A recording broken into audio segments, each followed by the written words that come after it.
चला तर मग मित्रांनो, फायनली आपण 2026 हे सिरीज चालू करत आहे आणि या सिरीजमध्ये एक अतिशय नवीन गोष्ट ॲड केली की जे की टॉपिक आहे त्या टॉपिकचे सुरू आपल्याला सर्व काही लास्टला रिव्हिजन म्हणून या टॉपिकमधून जेवढे काही प्रश्न क्रिएट होतील तेवढे प्रश्न आपण क्रिएट करण्याचा प्रयत्न केला, म्हणजे जेणेकरून हा टॉपिक तुम्हाला पुन्हा बघण्याची गरज नाही. तेवढे मी MCQ जरी रेफर केले तरी वेल अँड गुड आहे. तर बघा, पहिला टॉपिक आहे राजकीय घडामोडी. आता आपण बघतानाच तिथेच प्रश्न आपण क्रिएट करतो, ते पण रिव्हिजन होईल. तर बघा, आता पहिली न्यूज आहे 130वे घटनादुरुस्ती विधेयक. आता हे विधेयक कोणी मांडले, महत्त्वाचा मुद्दा, आणि कधी मांडले, आणि या घटनादुरुस्ती विधेयकाचा उद्देश काय ते बघणं आवश्यक आहे. तर 20 ऑगस्ट 2025 रोजी, कधी 20 ऑगस्ट 2025 रोजी केंद्रीय गृहमंत्री अमित शहा यांनी हे लोकसभेत मांडले आणि त्यानंतर हे विधेयक संयुक्त संसदीय समितीकडे पाठवण्यात आले. मग या घटनादुरुस्ती विधेयकाचा उद्देश काय होता, मुख्य उद्देश? आता बघा, ज्या मंत्र्यांवर गंभीर फौजदारी गुन्हा दाखल आहे आणि जो सलग 30 दिवस त्यांनी तुरुंगात आहे, तर अशा मंत्र्याला पदावरून त्वरित दूर करणे याचा हे उद्देश आहे. बघा, आपण जर बघितलं तर मेंबर ऑफ पार्लमेंट जवळपास जर बघितलं संसदेमध्ये 85% अशी व्यक्ती आहेत जे आपण निवडून दिले, त्यांच्यावर खूप, त्यांचं जर बॅकग्राऊंड बघितलं आपण तर त्यांच्यावर अशा प्रकारचे खूप गुन्हे आहेत. त्यासाठी जे विधेयक आणलेलं आहे. तर असो, ह्या विधेयकातील काही तरतुदी आहेत हे 3 स्तरावर लागू होतील. बघा, आता केंद्र सरकार जर बघितलं तर कलम 75 आहे, तर यामध्ये नवीन कलम ॲड केलं 75(5)A हे ॲड करण्यात आले आणि काय म्हटलं की पंतप्रधान आणि केंद्रीय मंत्रिमंडळातील कोणताही मंत्री असो तर हे कलम 75(5)A नुसार याच्यावर या व्यक्तीला पदावरून दूर करता येईल. राज्य सरकारबाबत जर बघितलं तर कलम 164 तुम्हाला माहिती आहे, आणि 164 मध्ये 4A ॲड करण्यात आलं आणि मुख्यमंत्री आणि राज्य मंत्रिमंडळातील मंत्री याला दूर करण्यात येईल. आणि दिल्ली म्हणजे जे की राष्ट्रीय राजधानी क्षेत्र आहे यासाठी कलम 239(AA) आहे, तर 239(AA)(5)A मध्ये मुख्यमंत्री आणि दिल्ली मंत्रिमंडळातील मंत्री याला पदावर दूर या कलमानुसार करण्यात आलेलं आहे. हे 3 कलम लक्षात ठेवा, 75 तर 75(5)A, त्यानंतर 164 4A आणि 239(AA) तर 5A यानुसार आपल्याला बघायला मिळते हे कलम नवीन ॲड करण्यात आले. आता काढून टाकण्यासाठी काही अटी आहेत. ते अटी कोणत्या आहेत? मग कोणत्याही मंत्री किंवा पंतप्रधान मुख्यमंत्र्याला पदावर दूर करण्यासाठी खालील 2 अटी पूर्ण होणे आवश्यक आहे. तर त्या अटी कोणत्या आहेत? गुन्ह्याचे स्वरूप काय असणार, तर त्या व्यक्तीवर असा गुन्हा दाखल झालेला असावा ज्यासाठी त्यांनी 5 वर्षे किंवा त्याहून अधिक कालावधीच्या तुरुंगवास शिक्षा त्याला झाली असेल. आणि अटकेचा कालावधी जर बघितलं, जवळपास जर गुन्ह्याचं आपण स्वरूप बघितलं तर असा व्यक्ती, त्याच्यावर गुन्हा असा असेल ज्यासाठी त्याला 5 वर्ष आणि त्याहून अधिक काही तुरुंगवासाची शिक्षा झाली असेल. आणि त्यानंतर अटकेचा कालावधी त्या व्यक्तीला पदावर असताना सलग 30 दिवसाची अटक झाली असेल आणि ते कोठडीत ठेवले असेल, त्याला 30 दिवसाची कोठडीत ठेवले असेल तुरुंगात, तर हे अटकेचा कालावधी आहे. 30 दिवस लक्षात ठेवा आणि 5 वर्ष. आता प्रस्तावित घटनात्मक बदल काय होणार मग यामुळे? तर केंद्र स्तरावर तुम्हाला माहिती आहे 75 कलम आहे, त्यामध्ये 5A ॲड करण्यात आलेलं आहे की पंतप्रधानाच्या सल्ल्यानुसार राष्ट्रपती मंत्र्यांना पदावरून दूर करतील असं म्हटलेलं आहे त्या कलमामध्ये. आता 5A ॲड करण्यात आले त्यामध्ये. आणि पंतप्रधानांनी स्वतः राष्ट्रपतीकडे राजीनामा द्यावा, अन्यथा 31व्या दिवशी ते आपोआप पदमुक्त होतील, असं केंद्र स्तरावर आहे. राज्य स्तरावर 164 4A नुसार जर बघितलं, सेम मुख्यमंत्र्याच्या सल्ल्यानुसार राज्यपालांनी मंत्र्याला पदावरून दूर करावे आणि मुख्यमंत्र्यांनी स्वतःचा राजीनामा राज्यपालाकडे द्यावा. जर त्यांनी नाही दिला तर 31व्या दिवशी ते ऑटोमॅटिक पदमुक्त होतील. आणि दिल्लीसाठी पण तसंच आहे, 239(AA) नुसार 5A ॲड करण्यात आलेले आहे.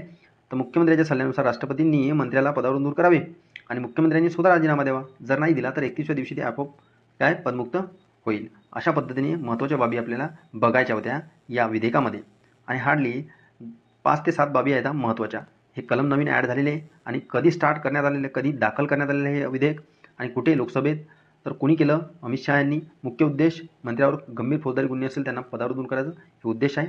जर बघितलं तर थोडंसं ब्लर दिसते, ॲडजस्ट करा. आता विद्यमान कायद्यातील काही तरतुदी. आता लोकप्रतिनिधी कायदा काय म्हणतो 1951चा, तर या कायद्यानुसार ज्या व्यक्तीला फौजदारी खटल्यात दोषी ठरवून कमीत कमी 2 वर्षात शिक्षा झाली असेल, हे लोकप्रतिनिधी कायदा 1951 नुसार आहे की फौजदारी खटल्यात जो व्यक्ती आहे त्याला दोषी ठरवून कमीत कमी 2 वर्षात शिक्षा झाली आहे आणि ती व्यक्ती तिच्या शिक्षेच्या कालावधीसाठी आणि त्यानंतर 6 वर्षासाठी संसद किंवा राज्य विधिमंडळाचा सदस्य होण्यासाठी अपात्र ठरतो. किती? 6 वर्षासाठी. जर त्याला 2 वर्ष त्या व्यक्तीला शिक्षा झाली असेल तर तो पुढे पण 6 वर्षासाठी त्याला निवडणूक लढवता येणार नाही, सदस्यासाठी ते अपात्र राहील, राज्य विधिमंडळाचा असो किंवा संसदेचा असो. एवढीच बाबी लोकप्रतिनिधी कायदा 1951 मध्ये लक्षात ठेवा. कलम फक्त हे 8 उपकलम 4 लक्षात ठेवायचं. आता यामध्ये जर बघितलं तर सुप्रीम कोर्टाने लिली थॉमस 2013चं प्रकरण आहे, या प्रकरणामध्ये हे निर्णय दिला होता, एवढं लक्षात ठेवायचं. तर विद्यमान कायदा केवळ संसद किंवा राज्य विधिमंडळाचे सदस्य होण्यासाठी अपात्रता प्रदान करतो, मंत्रिपदासाठी अपात्रता नाही आहे. लक्षात असू द्या, हा कायदा काय फक्त संसद जे की सदस्य आहे, विधिमंडळात असो आणि संसद सदस्य असो त्यासाठी, मंत्रिपदासाठी नाही म्हटलं आहे, एवढं लक्षात ठेवायचं. आता काही घटनादुरुस्ती विधेयक आहेत. आता 129 विधेयक 2024 मध्ये. अद्याप पारित झालेलं नाही आहे, पण हे विधेयक 129 व एक राष्ट्र एक निवडणुकीसाठी होतं, लक्षात ठेवा. 128 2023मध्ये तर कायदा क्रमांक 106 होता. तर हे महिला आरक्षण लोकसभा, राज्यसभा आणि दिल्ली विधानसभेच्या महिलांसाठी 33% आरक्षण प्रदान करते. 128वे विधेयक, तर कायदा क्रमांक 106. 127 विधेयक कशा संबंधित आहे मग? 105 कायदा क्रमांक आहे ते. तर हे ओबीसी राज्याची SCBCची यादी तयार करणे, हे याचा अधिकार राज्यांना असेल. आणि पुढे 126 विधेयक जर बघितलं ते आरक्षण वाढ आहे, म्हणजे SC/STसाठी जे काही लोकसभा आणि विधानसभेचे जे काही जागा आहेत त्यामध्ये 10 वर्षासाठी काय 2030पर्यंत मुदतवाढ केली 126व्या विधेयकाने. आता पुढे महत्त्वाची न्यूज काय, CP राधाकृष्णन 15वे उपराष्ट्रपती. आता 9 सप्टेंबर 2025 रोजी CP राधाकृष्णन यांची भारताचे 15वे उपराष्ट्रपती म्हणून निवड झाली.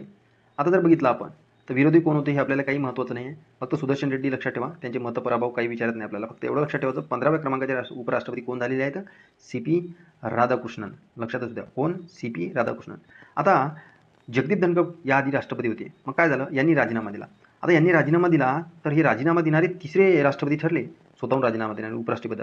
त्याची काही निवडणूक होती, तर निवडणुकीमध्ये एकूण लोकसभा राज्यसभा सदस्य संख्या 788 सांगितली आणि एकूण मतदान झाले त्यामध्ये 767. तर यांना जर बघितलं तर आवश्यक मध्ये होते 392, पण त्यांना मिळाले 452. अशा पद्धतीची आकडेवारी आहे, लक्षात असू द्या. आता उपराष्ट्रपती निवडणूक प्रक्रिया काय. आता निवडणूक घेणारी संस्था भारतीय निवडणूक आयोग, तुम्हाला माहितीच आहे. आता कलम 66मध्ये निवडणूक प्रक्रियेची माहिती दिली आहे, कोणाची, उपराष्ट्रपती. आता निर्वाचन करून कोण आहे, मग कोण मतदान करते, तर उपराष्ट्रपतीच्या निवडणुकीमध्ये अप्रत्यक्षपणे मतदान होते, पण दोन्ही सभागृहाचे लोकसभा असो राज्यसभा असो यांचे नामनिर्देशित आणि निर्वाचित सदस्य दोन्ही पण सदस्य भाग घेतात, पण राज्य विधानसभेचे सदस्य कोणीच भाग घेत नाही यामध्ये, लक्षात असू द्या, उपराष्ट्रपतीच्या. आता निवडणुकीची पद्धत प्रमाणशीर प्रतिनिधित्वाची पद्धत आहे आणि एकल संक्रमणीय मताद्वारे मतदान केले जाते आणि गुप्त पद्धतीने होते, एवढं लक्षात ठेवायचं. प्रमाणशीर, एकल संक्रमणीय आणि गुप्त पद्धतीने मतदान. आता उमेदवारीसाठी आवश्यक अटी, तो भारताचा नागरिक असावा, वयाची कमीत कमी 35 वर्षे पूर्ण असावी, राज्यसभेचा सदस्य म्हणून निवडून येण्यास पात्र असावा, सदस्य नसला तरी चालेल, फक्त पात्र असावा, आणि कोणतेही लाभदायक पद धारण केले नसावे. जर तो राष्ट्रपती असेल तर तो चालेल, हे काही लाभाच्या पदामध्ये येत नाही, तर वेगळ्या प्रकारचे लाभाचे पद त्यांनी धारण केलेले नसावे. आता पुढे जर बघितलं तर आवश्यक संख्या आणि अनामत रक्कम काही त्यांना या निवडणुकीसाठी ठेवावं लागतं डिपॉझिट. तर प्रस्तावित जर बघितलं तर उमेदवारांच्या नावाखाली कमीत कमी जवळपास 20 संसद सदस्यांचे समर्थन असावे लागते. किती, उपराष्ट्रपतीसाठी 20 सदस्य. अनुमोदन पण 20 जणांनीच करायला हवे कमीत कमी संसद सदस्याच्या, आणि त्याला जवळपास 15,000 रुपये हे डिपॉझिट ठेवावं लागते, कुठे, RBIमध्ये. आणि उपराष्ट्रपती पदाच्या निवडणुकीसाठी निवडणूक आयोगाने पुढील 2 निरीक्षकांची नियुक्ती केलेली होती, सुशील कुमार लोहानी आणि D. आनंद. आता बघा राधाकृष्णन यांचा अल्पपरिचय बघू.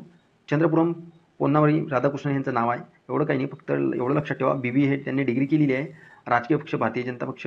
आता जर बघितलं तर हे महाराष्ट्राचे राज्यपाल म्हणून काम केले, यांनी झारखंडचे राज्यपाल म्हणून काम केले, पण अतिरिक्त कार्यभार राज्यपालाचा त्यांनी तेलंगणाचा आणि पुडुचेरीचा बघितलेला आहे. महाराष्ट्र झारखंडचे ऑलरेडी राज्यपाल होते, पण अतिरिक्त कार्यभार त्यांनी तेलंगणाचा आणि पुडुचेरीचा बघितलेला आहे. बाकी तर महत्त्वाचं नाही, तुम्ही व्हिडिओ पॉज करून तुम्ही हे साऱ्या काही गोष्टी बघू शकता. ओके, पुढे बघा B. सुदर्शन रेड्डी. आता हे त्यांचे काही विरोधक होते, हे विरोधक पण तुम्ही बघू शकता, तर मला काही तेवढं महत्त्वपूर्ण वाटत नाही. तर बघा आता भारताचे उपराष्ट्रपती. आता भारताचे उपराष्ट्रपती आपण स्टॅटिकमध्ये महत्त्वाचं जर बघितलं तर राष्ट्रपतीनंतरचे दुसरे सर्वोच्च संवैधानिक पद आहे आणि संविधानाच्या कलम 63 नुसार हे पद अस्तित्वात आहे. राज्यसभेचे पदसिद्ध अध्यक्ष जर म्हटलं तर कोण असतात, उपराष्ट्रपती असतात. कार्यकाळ 5 वर्ष आणि वेतन जर बघितलं तर 4 लाख रुपये महिना राज्यसभेचे अध्यक्ष म्हणून. ओके, राज्यसभेचे अध्यक्ष म्हणून, उपराष्ट्रपती म्हणून त्यांना मिळत नाही वेतन, तर राज्यसभेचे अध्यक्ष म्हणून मिळते. तर पहिले उपराष्ट्रपती डॉक्टर सर्वपल्ली राधाकृष्ण 1952-62मध्ये. एकूण 6 उपराष्ट्रपती नंतर भारताचे राष्ट्रपती झालेले आहेत. किती, 6 उपराष्ट्रपती नंतर भारताचे राष्ट्रपती झाले. तर बघा सर्वपल्ली राधाकृष्ण हे 1952-62मध्ये, त्यानंतर झाकीर हुसेन, मग VV गिरी. आता आपल्याला लक्षात ठेवायचं की 13व्या क्रमांकाचे व्यंकय्या नायडू आणि 14व्या क्रमांकाचे जगदीप धनखड आणि आता 15व्या क्रमांकाचे CP राधाकृष्णन आहे. आता महत्त्वाचं उपराष्ट्रपती जगदीप धनखड आहे, यांनी राजीनामा दिला, हे महत्त्वाचं आहे की 14व्या क्रमांकाचे राष्ट्रपती होते, उपराष्ट्रपती होते. कलम 67 अंतर्गत हे द्रौपदी मुर्मू राष्ट्रपतीकडे राजीनामा दिला, म्हणजे एखादा उपराष्ट्रपती कलम 37 अनुसार अंतर्गत राष्ट्रपतीकडे आपला राजीनामा देऊ शकतो. तर मग याने राष्ट्रपतीकडे राजीनामा दिला यांनी, तर हे 3ऱ्या क्रमांकाचे उपराष्ट्रपती ठरले. तर याआधी VV गिरी, व्यंकटरमण यांनी राजीनामे दिले होते. आता जगदीप धनखड हे 3रे उपराष्ट्रपती ठरले, ज्यांनी स्वतः राष्ट्रपतीकडे राजीनामा दिला आणि आपला पदाचा त्याग केला. इथे त्यांची थोडीफार माहिती आहे, हे आपल्याला काही गरजेचं नाही आहे, अल्पपरिचय. आतापर्यंत एवढा डीपमध्ये त्यांना काही विचारलेलं नाही आहे. तर न्यायमूर्ती श्री चंद्रशेखर मुख्य न्यायाधीश आहे. आता बघा श्री चंद्रशेखर हे मुख्य न्यायाधीश झालेले आहेत आपले. तर 5 सप्टेंबर 2025 मुंबई उच्च न्यायालयाचे मुख्य न्यायाधीश. आता जर बघितलं तर महाराष्ट्राचे तत्कालीन राज्यपाल CP राधाकृष्णन यांनी राजभवनात त्यांना शपथ दिली. तर राज्यपाल शपथ देत असतो मुख्य न्यायाधीशाला. तर मुंबईचे उच्च न्यायालयाचे जे काही मुख्य न्यायाधीश आहे ते कोण आहे? श्री चंद्रशेखर. मुंबई उच्च न्यायालयाचे प्रभारी मुख्य न्यायाधीश म्हणून ते यापूर्वी पण त्यांनी काम बघितले होते, पण आता ते 49व्या क्रमांकाचे मुंबई उच्च न्यायालयाचे मुख्य न्यायाधीश झालेले आहेत. तर लक्षात असू द्या.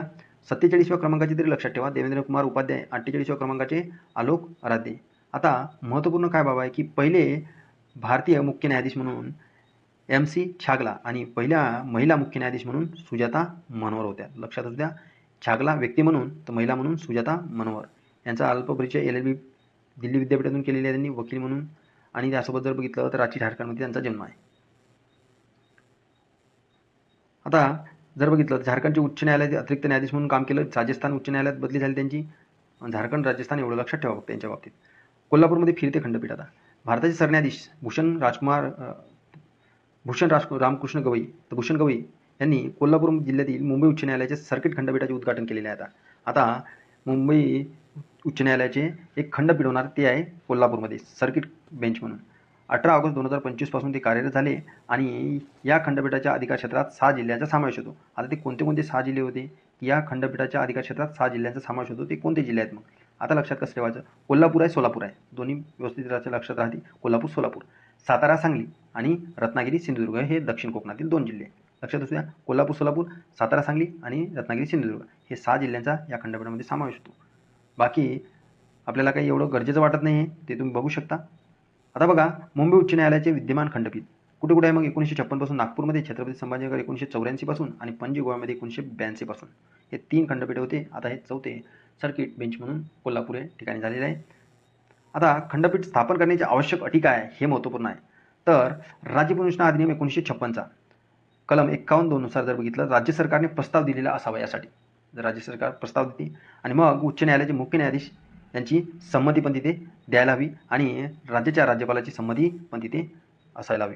प्रस्ताव राज्य सरकारचा, उच्च न्यायालयाचे मुख्य न्यायाधीश संमती, त्यानंतर राज्यपालाची संमती पण असायला हवी. आणि मग अशाच पद्धतीचे जे काय शिफारस आहे की जसवंत सिंग आयोगाने 1981चा आयोग आहे. तर आपल्याला विचारू शकते की खंडपीठ स्थापन हे कोणत्या आयोगाच्या शिफारशीवरून करण्यात आलेले आहे? तर जसवंत सिंग आयोग 1981चा. बस एवढंच लक्षात ठेवायचे त्या. आता पुढे जर बघितलं जसवंत सिंग आयोगाबद्दल 1981, उत्तर प्रदेशातील पश्चिम जिल्ह्यामधील उच्च न्यायालयाच्या खंडपीठाच्या मागणीचा विचार करण्यासाठी या आयोगाची स्थापना करण्यात आली होती उत्तर प्रदेशाच्या. आता कोल्हापूर न्यायालयीन इतिहास जर बघितला तर 1931 मध्ये छत्रपती राजाराम महाराज यांनी कोल्हापूर उच्च न्यायालय आणि सर्वोच्च न्यायालय स्थापन केले होते. त्यापूर्वी 1867 मध्ये जिल्हा न्यायालय स्थापन झाले ते आणि कोल्हापूरचे पहिले जिल्हा न्यायाधीश म्हणून त्यांनी काम केलेले आहे. तर हे कोल्हापूरच्या न्यायालयाबद्दल इतिहास आहे, आपल्याला लक्षात ठेवणं थोडंफार आवश्यक आहे की महादेव गोविंद रानडे पण हे कोल्हापूरचे पहिले जिल्हा न्यायाधीश होते. पुढील न्यूज आहे बोडोलँड टेरिटोरियल कौन्सिल. आता चर्चेत काय आहे? आता BTC म्हणून आपण शॉर्टमध्ये बघूया. तर काय आहे? हे परिषद 40 मतदारापैकी 30 अनुसूचित जमातीसाठी आणि 5 गैर अनुसूचित जमातीसाठी राखीव आहे. ही परिषद आहे. तर काय? तर ही परिषद आसामशी रिलेटेड आहे. बोडोलँड टेरिटोरियल रिजन आसाममधील.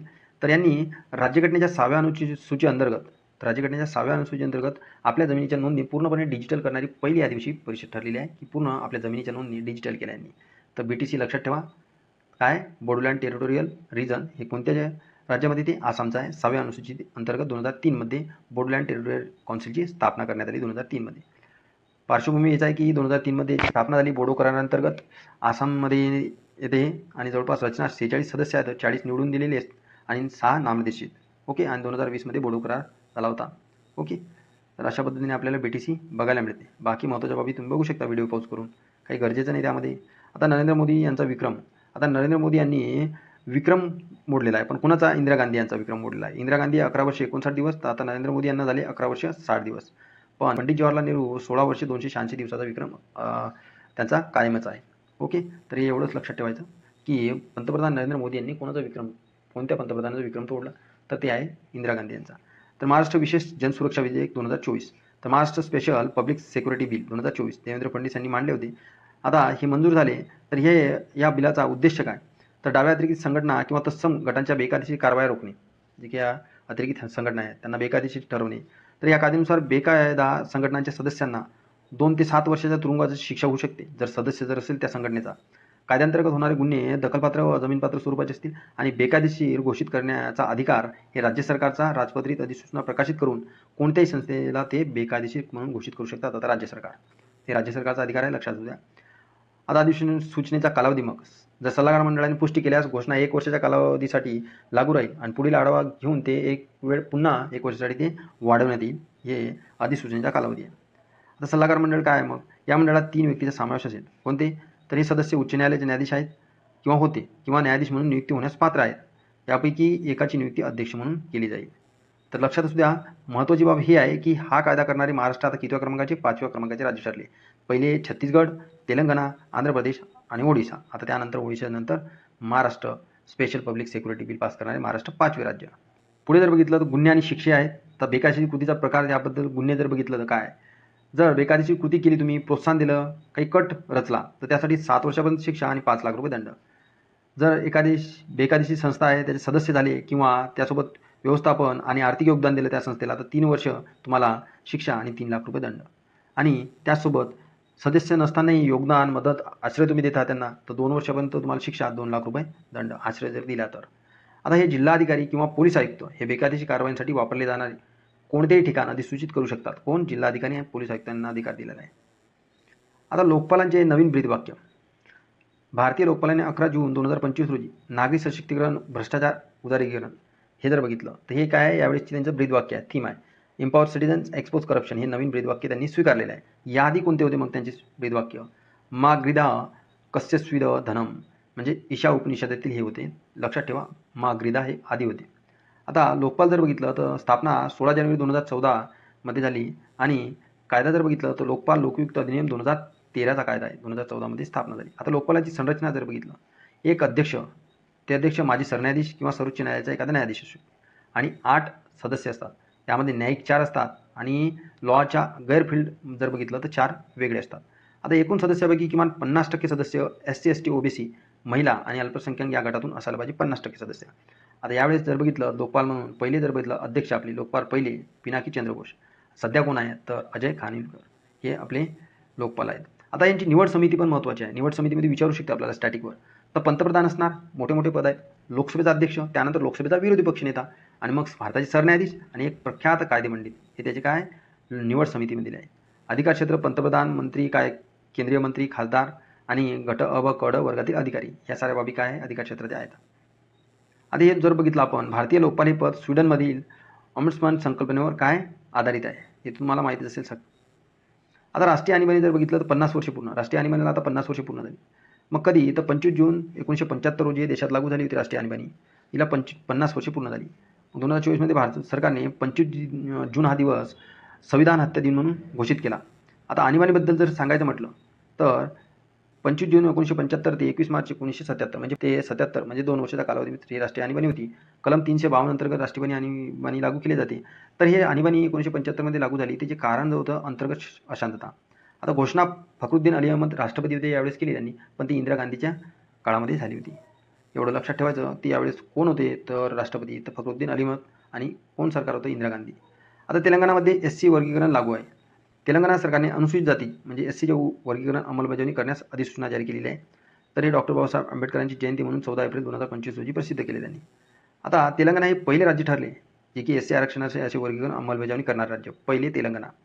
जर बघितलं यासाठी स्थापन केलेला आयोग, त्याचे अध्यक्ष जर बघितलं तर शमीम अख्तर आहे. लक्षात असू द्या, किती? शमीम अख्तर. आरक्षणाचे प्रमाण 15% एवढे ठेवण्यात आलेले आहे. आता महत्त्वाची बाब काय आहे की हरियाणाने यापूर्वी नोव्हेंबर 2024 मध्ये SC उपवर्गीकरण अधिसूचित केले होते. त्यांनी उपवर्गीकरण अधिसूचित केले. त्यामुळे हरियाणा हे असे धोरण अधिसूचित करणारे पहिले होते, परंतु त्याची अंमलबजावणी करणारे पहिले जर बघितलं तर हे तेलंगणा आहे. धोरण करणारे पहिले हरियाणा, पण अंमलबजावणी करणारे तेलंगणा आहे. इथं वर्गीकरण दिलेलं आहे तुम्हाला आणि वर्गीकरण अशा पद्धतीने आहे, तुम्ही ते बघू शकता. मला ते इम्पॉर्टंट वाटलेलं नाही. आंध्र प्रदेशमध्ये SC उपवर्गीकरण मंजूर. आंध्र प्रदेश विधानसभेने 23 सप्टेंबर 2025 रोजी राज्याच्या अधिसूचित जातीसाठी SC उपवर्गीकरणासाठी काही विधेयक मंजूर केले. आंध्र प्रदेशबद्दल पण लक्षात ठेवा, SC उपवर्गीकरण 3 राज्ये, हरियाणा, तेलंगणा आणि आंध्र प्रदेश. आता जर बघितलं तर भूषण गवई 52वे सरन्यायाधीश आपले. भूषण गवई हे 52व्या क्रमांकाचे सरन्यायाधीश म्हणून शपथ घेतल्यांनी. तर KG बालकृष्णन यांच्यानंतर ते गवई सरन्यायाधीश हे विराजमान होणारे दुसरे दलित आहेत. तर दुसऱ्या क्रमांकाचे दलित आपले सरन्यायाधीश आहेत 52व्या क्रमांकाचे भूषण गवई. तर नागपूर बार असोसिएशनचे ते तिसरे सदस्य आहे, कारण की बार असोसिएशनचे 2 सदस्य पहिले होते, मोहम्मद हिदायतुल्ला आणि शरद बोबडे. त्यानंतर हे तिसरे नागपूर बार असोसिएशनचे सदस्य आहेत.